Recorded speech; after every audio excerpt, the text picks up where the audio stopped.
Hello, I'm Randee Hamblin, and I'm going to show you today how easy it is to sew on paper, to sew on cardstock, to sew on scrapbook paper, to sew on handmade, lightweight gossamer paper, and even to sew on craft text, which is heavy duty, almost like cardboard. But you would be surprised how creative you can be when you combine sewing with paper.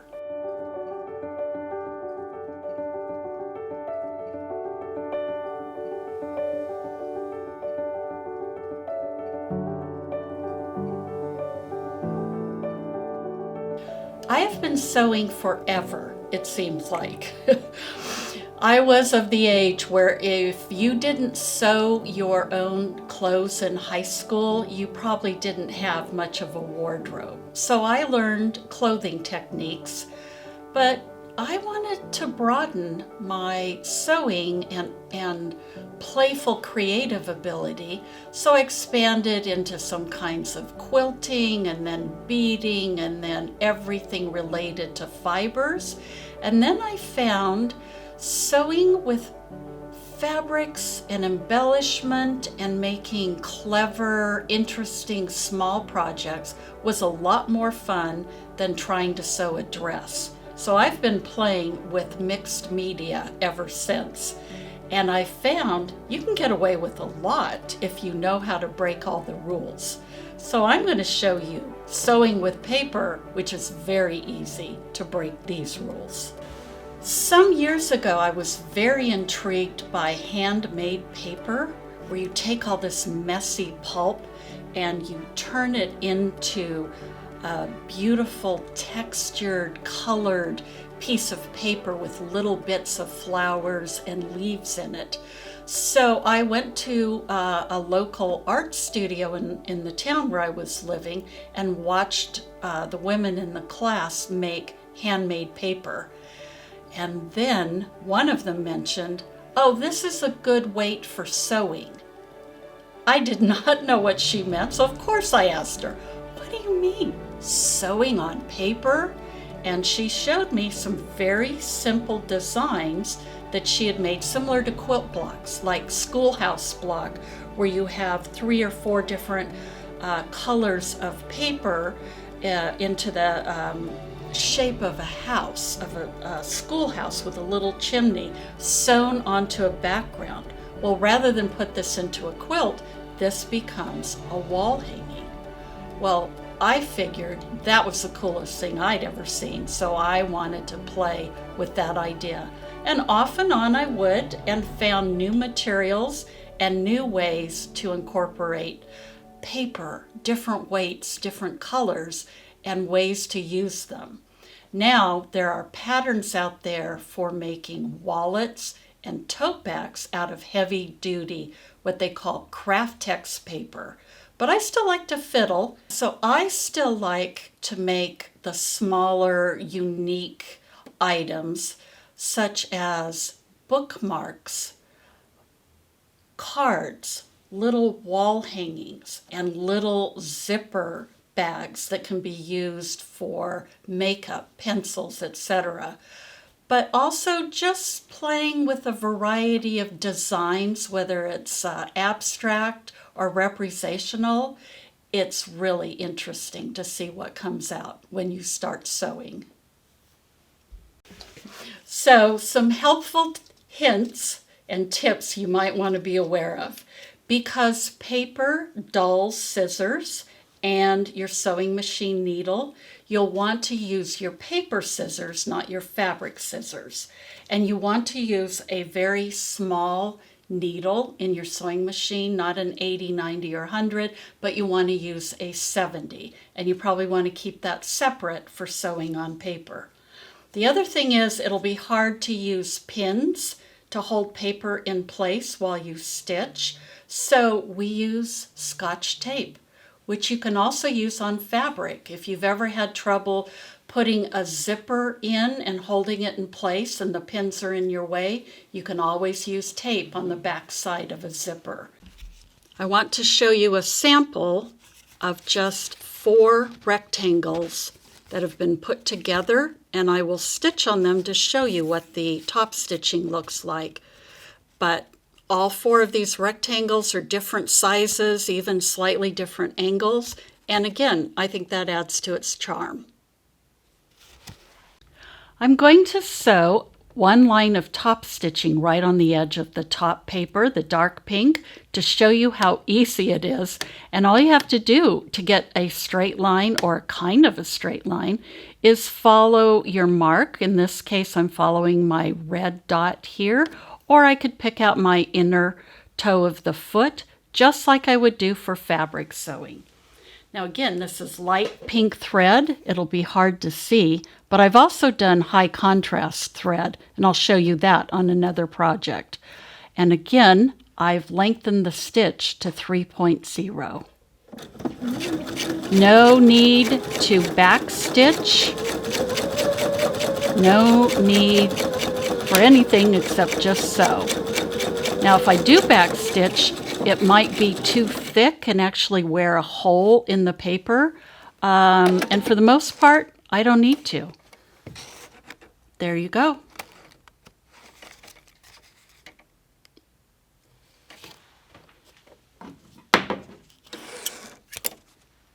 Cut your thread. Now you're done. I'm using pink, the pale pink, because it's my granddaughter's favorite color, and I'm making her a card for her birthday, and I'm going to use a heart design. So this is a regular pre-made blank card, comes with envelopes in the craft store, and I'm using this pale pink sheer paper for the background, and you can see it's handmade paper with the little bits of fiber that have been blended in when it was made. Now, on top of that, I'm going to use what I sewed, the strips, sew it onto the card, onto the paper, and the stitching will show through to the other side, but it does not interrupt the look of the card. It's not too thick or anything. So I'm cutting, as you can see here, a heart shape. Again, I don't need to worry about the threads coming loose. I'll just cut this out, and when I sew, it'll be right along the edge, all the way around.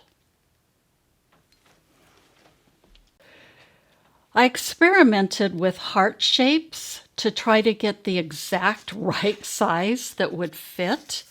And I used a template that I found online, and of course it didn't quite work, so I redrew and I took it to my Xerox machine at home, my little home office printer, reduced the size by 80%, and came up with a heart template that'll work. Right size, it'll work.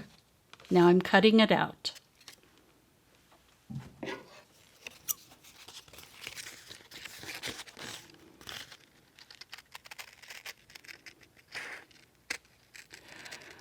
For most of what I do with paper, I use scissors. I just have that in, old-fashioned background habit. But you can also use a rotary cutter and a mat board designed for rotary cutters and a ruler. But again, you'll need to watch the blade of your rotary cutter and keep that separate from fabric and just use it on paper.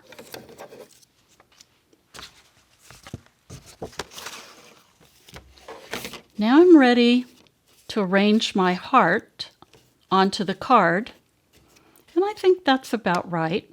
It's about where I want it. Now again, I need to hold this in place while I'm sewing it. I can't really use pins because that'll leave holes, so I can use a glue stick. I'll just put it in the center, let it dry for 5-10 seconds. It'll hold it well enough.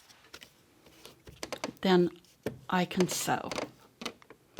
You can see I'm not too worried about taking the tape off the back. No reason to. This is not going to be washed or, worn in any way.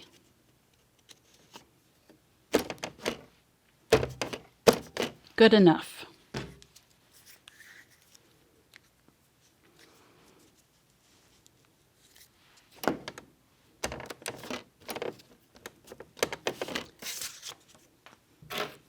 Again, now we'll start, and I'm going to sew right inside, maybe about 1/8 of an inch all the way around. And if it's not perfectly even, not too much to worry about. Still going to be cute. And I know where the 1/8 of an inch is by my red mark. I'm going to go as slowly as I can so that I have the best chance of having an even top stitching line.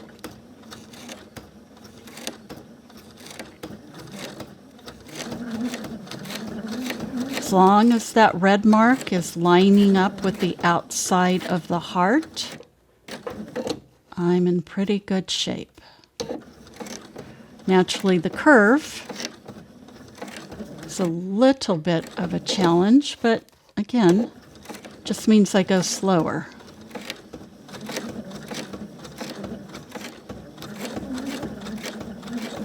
Down here it's straighter, so I can move along a little easier. All right, pivot now at the point.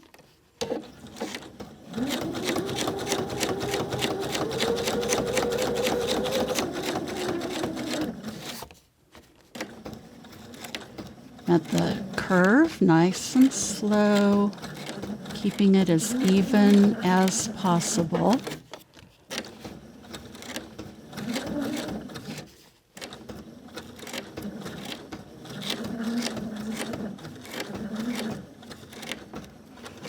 Okay, coming to the point of the heart, and again, I will pivot and now try to match exactly where I was sewing before. One back stitch. We're good. There it is, stitched, ready to go. Now, what do I do with the threads? Very simple. Pull them down to the back. And sometimes this is easy to do. Sometimes you need to get a needle and kind of tug on them.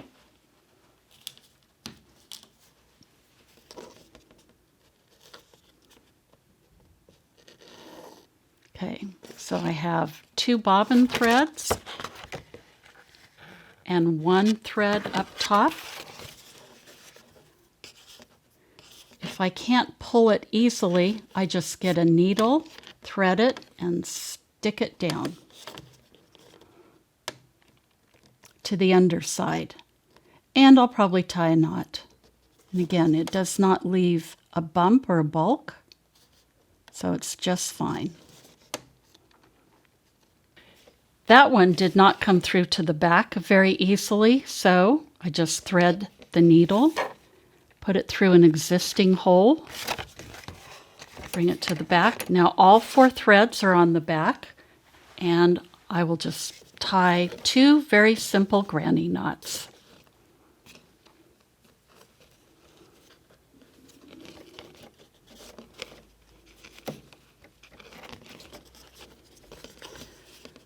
The red bobbin thread, and now the 2 pink threads, granny knot, could be a square knot, whatever goes fastest. Cut your thread short. Now, if you had a lot of sewing on a card and you felt there was too much dimension underneath, you could cover this, glue on a piece of nice paper like a shield, and that would take care of it. Now I have a birthday card and space to write a nice message. For our next project, I'm going to show you a little Christmas decoration that would go on a table or even on a wall. I like square frames, so this will actually be cut to where it's 8 by 8. Put in a frame put on the table part of the Christmas decor. Now this is called leather paper. And again, it's just available in the scrapbooking section of any craft store. So I like the idea of 3 simple Christmas trees, just arranged kind of randomly, and then eventually little stars on the top. I felt I needed a little bit of a trunk showing to make them look more balanced. So I've chosen 3 different prints, and I'm going to show you how I'm cutting out the middle one right now. It's a textured paper, so that makes it really fun to look at. Nothing too exact, just I have a template that I used and changed slightly for each tree. I didn't want them identical, and I'm not too worried about being symmetrical. Close enough, and right about there looks like a good length. Now let's take care of a couple little dog ears.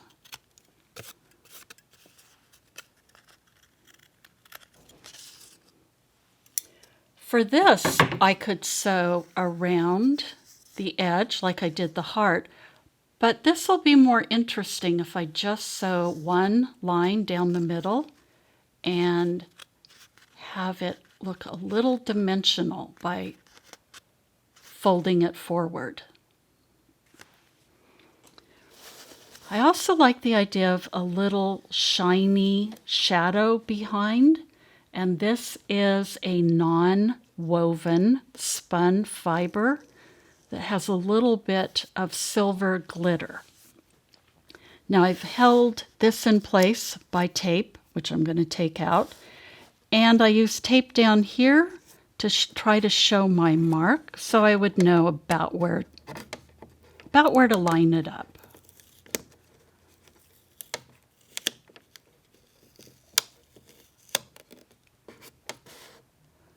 I'm going to put that there to hold it in place. Get rid of this tape and then glue my trunk down.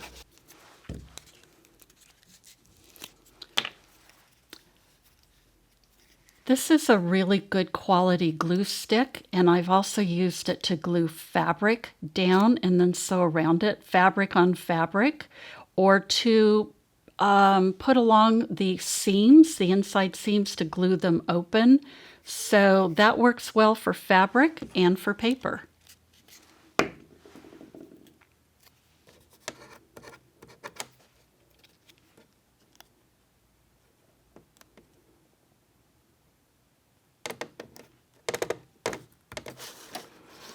Very simple. Sew from the top to the bottom, right down the center. And you've probably figured out by now, I just eyeball it. I'm going to come in just a little bit so we don't have a wrinkle at the start of the paper.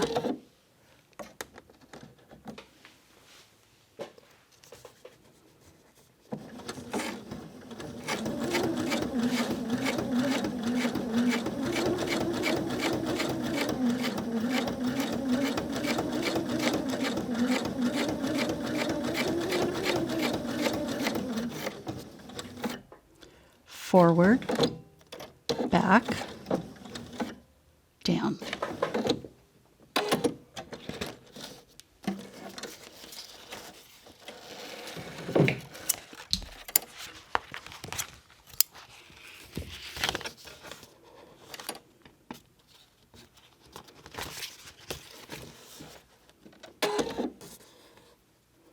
Looks like I need the needle again to bring the thread back to the back side.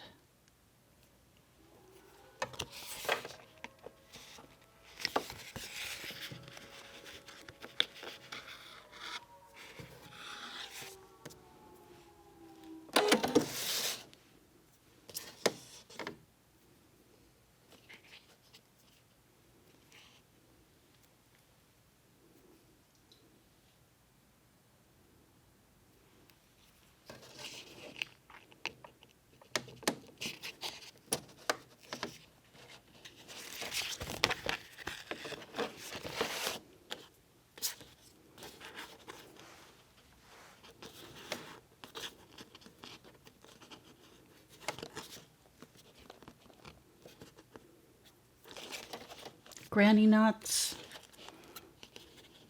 cut them close, and you're done.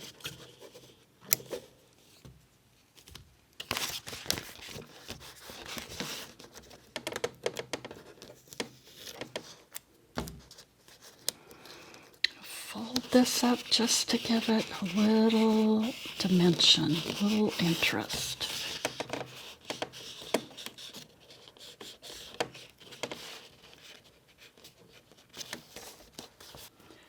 I'll do that again and again. Okay, I'm going to turn it off.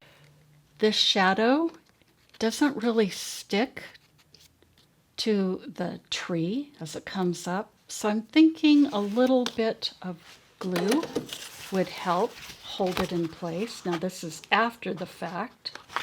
That's a little awkward. So it's better to do it before. So here's the back. Here's the shadow. And I eyeball this.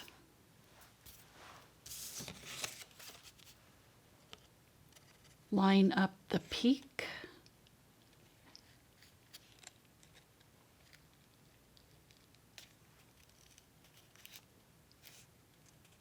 Like that.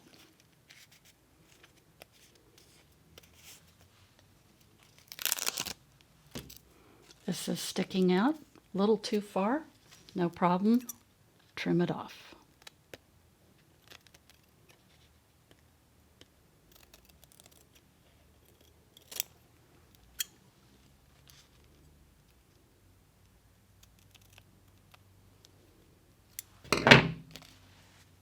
There.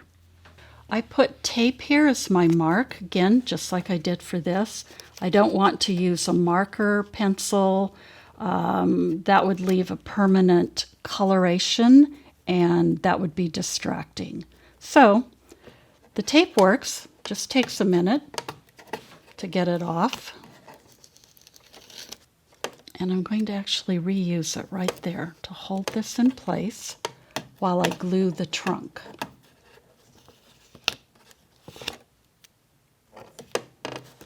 Again, no pins. The second tree is now ready to put in its place. I've glued a trunk, and I'm just, same as this, going to sew straight down the middle and quit right there.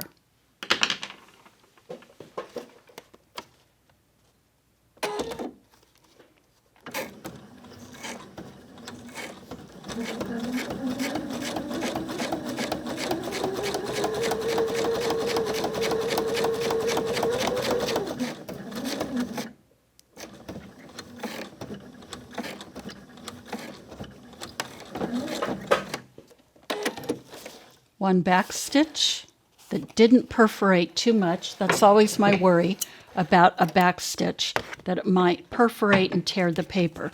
This, though, is quite thick, so I'm not too worried about that. I can pull my threads to the back, same as I did before, and tie the granny knots. Now you can see here that I have taped my shadow to the tree, and again I think I'm going to go ahead and glue it in place just so that edge stays with the paper, the shadow stays with the tree.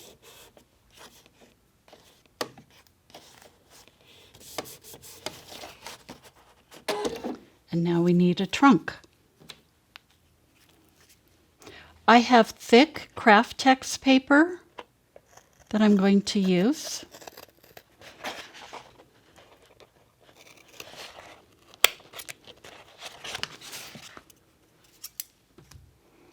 And I'm going to eyeball it just to make it look in balance with the other two trunks. Maybe a little shorter. Looks good.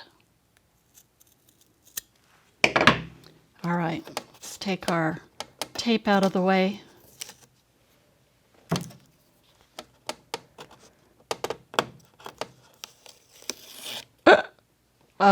Oh no. All right. Now we need a do-over. Fortunately, I have a backup. Let's see what we can do about salvaging the shadow.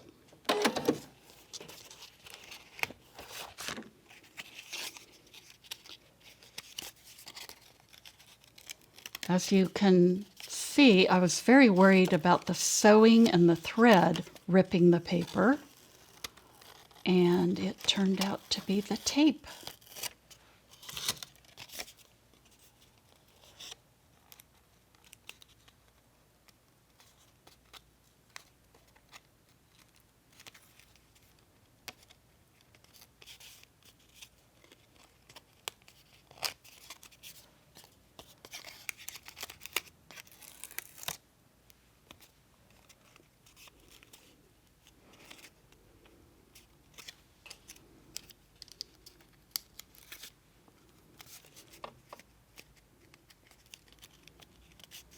Okay, lesson learned, right? Right.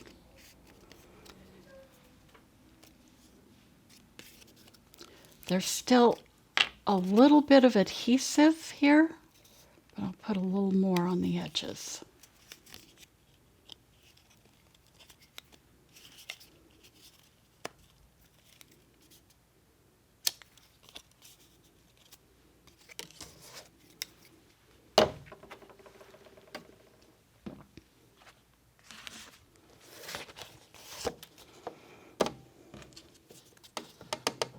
All right, the tape here is being used as my marker, and I'm going to be very careful, hoping it does not do anything to the leather texture paper here. Maybe I was in too much of a hurry.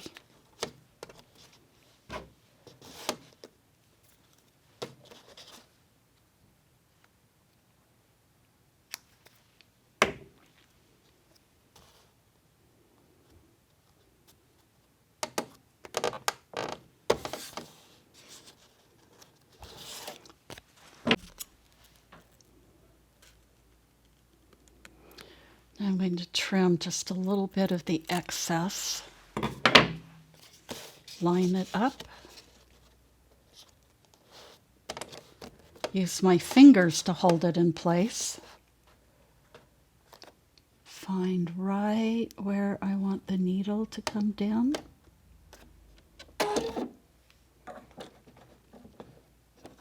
That works.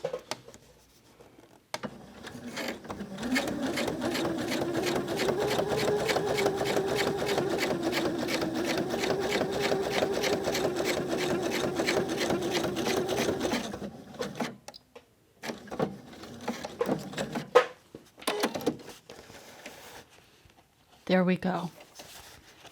3 trees.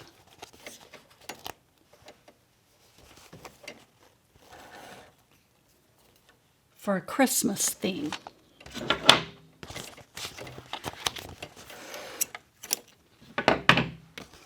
I'll finish off the threads, and then I'm thinking maybe finding a little gold paper to put up here, make a star. And I think to finish it off, a nice line of calligraphy lettering right here that says Happy Holidays.